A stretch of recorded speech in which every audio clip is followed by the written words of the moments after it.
our new podcast, Sips and Selling. I'm your host, Joanna Colbert. And I'm Tennille Moore. And we are excited about this. We have been talking about doing a podcast probably since Selling Tampa came out, probably about a year and a half ago. So we're here now. Yes. So the reason why we called it Sips and Selling is because we think that every great conversation, we're having a sip of something. So we put the sip in selling, and that's how we came up with our podcast name. Yes. But what I want to say is that you probably recognize us from the show Selling Tampa. It's on Netflix and it's about real estate, minority women in real estate, and breaking into what? The luxury market.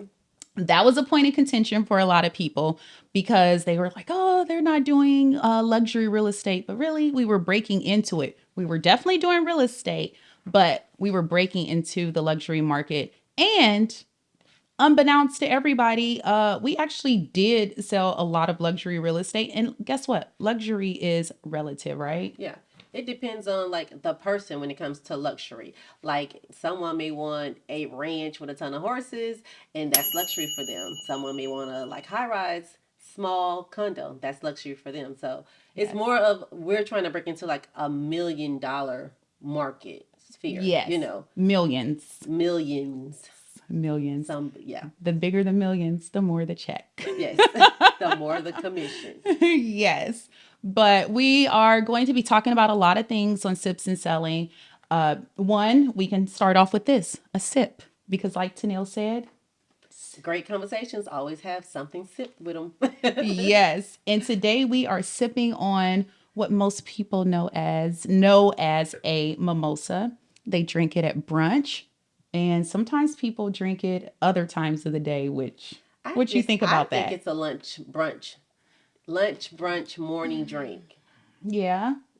I think that's when most people typically drink it. But me personally, when I drink Prosecco or champagne, I get sleepy. So it really could be a nightcap sometimes. I don't know. But I tend to get really tired when I drink. Like wine or Prosecco is light. So it's like flirty morning lunch vibe. You're not going to get wasted. So you can be professional with it. I mean, if you have a whole bottle, but there is endless mimosas. They do endless mimosas now. Yes. But for me, a nightcap is considered like something neat, like a little sexy, like something dark, brown, dark okay. on the rocks. Okay, so that's what I like at night for a nightcap. And this is like more morning, flirty. Yeah, yeah. I'm with you. But today I put pineapple juice in mine because I typically like pineapple juice anyway, but I like it a little bit less because it's a lot of sugar. I know some people put cranberry juice in there. Some people put orange juice. Of course, you got to get your vitamin C. But yeah, I think they're traditionally made with orange juice. Yes. And then they started making different ones. I really like, it's called a tropical one. It has coconut in it. Oh, it's like coconut and a little pineapple. Mm-hmm. So. And then the peach bellinis, people put peach schnapps in it. And I'm not a peach fan, but I can see the appeal to it. Yes. So we're going to talk about that. We have completely different tastes most of the time, but sometimes we agree on things. But today we both agreed to do a mimosa for our intro podcast. But we want to share with you a little bit about what Sips and Selling will be about. The name came from obviously Sips, and then selling us into real estate, and then really real life. So it'll be a combination of things. Yes, a combination. Okay, so we are going to be talking about real estate. We're going to be talking about things that we learned in real estate. We're going to be talking about some of the questions that we receive in our DMs and how people come to us and ask us things. And we don't know it all. I still personally have a mentor in real estate. I have several mentors. Yes. And we like to share information about real estate, ways that you can make money in real estate, just talking about different interest rates and why home ownership is important or owning real estate. There's so many things that we're going to be talking about. Yes, and when it comes to real estate, like you don't have to have a license to invest in real estate. A lot of people I know who are multimillionaires don't have a license. Nope. They just, invest, flip, do a lot of things when it comes to real estate. Yeah. And in addition to real estate on Sips and Selling, we'll be talking about real life things that's going on today, our perspective on it. And mind you, this is just our perspective. It doesn't mean that it's anyone else's. So it's just how we view things. And hopefully you can respect that. So while you mentioned real life, what were you doing before was a realtor? Ooh, okay. That's a good question. I feel like it's so long ago. But I was doing economic development. I used to work for different cities and areas when companies were looking to expand or relocate. So I would help with like manufacturing space, headquarters office. I would help them identify incentives that they could be eligible for because they were providing jobs.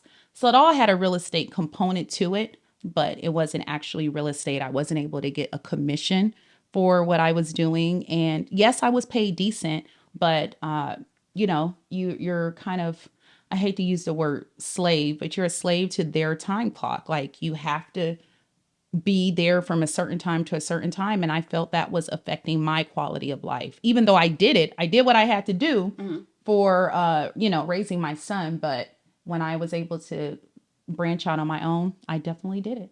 What about you? Well, I worked for the state of Florida for 17 years, was in politics, Florida Senate, and I kind of got burnt out of having to be on someone else's time clock as well. Mm-hmm. That's a Mm-hmm. great thing about being in real estate is because you're flexible, it's on your own time.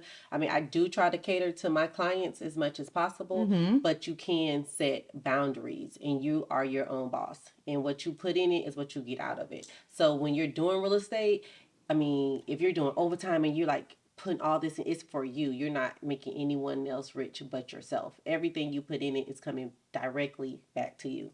So Yeah. that's what I And love your about broker. real estate. Well, yeah, Got to have a broker in there got to unless hang you're a your license broker. somewhere. Mm-hmm. Well, that's good. So it all kind of plays a part into transitioning into real estate full time because you have to manage time, you have to manage people, you have to, there's things you have to do or you don't get paid. Like when you said better quality of life, like Mm-hmm. with real estate, and sort of was for the state because I had like weekends off, but in the real Mm-hmm. estate, I don't have to miss like field trips with my Yes. girls. I Mm-hmm. go on vacation with my friends. Like I can just do so Mm-hmm. much. Yeah. Um, We have been on a few vacations together and it's been yeah, fun when we get along. Most of the time we get along, we get but along sometimes you. to get along. Look, wait, So I you're, gotta try this drink real quick too, but keep yeah, talking. it's good. Yeah. So you're originally from California? Yes, Los Okay. Angeles, Mm-hmm. California. I was born there and I lived there till I was 10. And then when my mom and dad divorced, we moved to Ohio, where my mom was from. And after I graduated high school, I went to college for a little while there. And then I decided I was going to move to Indiana. I was going to live on my own.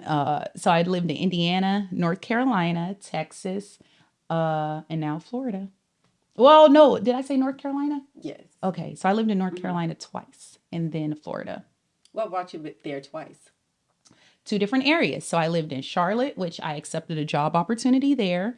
And then I moved to Fayetteville, North Carolina because I accepted a job opportunity there. But Oh, it was okay. Texas in between. Okay. Okay. Yeah. What about you? Are you from Florida? Are you? Born and raised Florida. I Mm, believe coming from Florida and I love the weather, it's always hard for me to go somewhere else. Like we've stayed in Atlanta for a few years, stayed in Houston, but it mm-hmm. always draw me back to the beaches, the sun, the sand, the weather. I'm a mermaid, honey, so You kind of I looked at was a black mermaidish mermaid today. before Ariel, honey. Like Oh. I'm baby, I've been doing this, so but yeah. I see the So mermaid look going on. I see it. I see it. But Florida is known for beaches and the weather. That's why so many people are moving I here. mean, people, you see it in the movies all the time. People are like, I'm going to retire to come to Florida. Yeah. So I don't have to retire to come here. Yeah. This is where I'm born and raised. I Look wouldn't at you. rather be anywhere else but in Florida. So I think it's the weather and the taxes for Florida. yeah, That's probably the reason. But great, great incentives to try to get people here. yes. Okay, so let's hit them with this. So they kind of understand what we're going to be, who we are. Mm-hmm. And I'm going to hit you with tell me three questions or excuse me, Just give me 3 words that describe who you are. 3 words to describe 3. who I am. Only 3. It's gonna be spontaneous Mm-hmm. because I like to go off a whim, just like, hey, let's do this, do that. Like I don't like things too planned out Okay. because then you get stressed with trying to plan it sometimes, and everything don't go as planned. That's So trying to like plan everything, then you got God's plan, your plan, Joanna plan. It's like too many plans, so I just like follow it. Let the go with the air, the Okay. wind. And Okay. loyal, and driven. Loyal, like Drake say, loyalty. And SLT here, then baby. and then driven. Driven. Okay. I like that. I can respect that. Thanks. It meant so much for me that you can respect it. Shut up. What 3 words best describes Joanna? Okay. Even I feel like it's more words to describe me. I'm gonna go with 3. The whole dictionary. Yeah, But there's go a ahead, lot of just give me words. 3, please. Just 3. I would say number 1, I'm assertive. I'm definitely direct. I don't like for people to guess what I'm talking about. I like to just I shoot straight from the hip. But then I'm also a fun person. So I would say assertive, like a direct, cowgirl and thing? fun. Straight from the hip. No, straight from the hip. That means maybe I don't know the origination of Straight it. shooter for like psh, And straight shooter. Yeah, direct because from the hip. yeah. Oh. I don't know. Wondering about that. Go ahead. I guess that's a good question. I'm assuming that is the origination of it, but I can go with it. Yeah. Okay. Yeah. You don't really have to. So you got assertive. Mm-hmm. Direct. Direct. Mm-hmm. And what's the third one Fun. again? Fun. I'm definitely a fun person, but that's only if I like you. And I like you, so I think so we have happy. fun together. I agree with your 3. It describes you well. You did great. Okay, so that's what Sips and Selling is going to be about. That's a little bit about Tennille, a little bit about myself, and we hope that you will follow us, like us, subscribe. All the social media platforms. Yes. Subscribe to us on YouTube. Yes. And then just to be more specific on the social media platforms, it's all under Sips and Selling. And we look forward to sipping and selling with you soon. Toodles.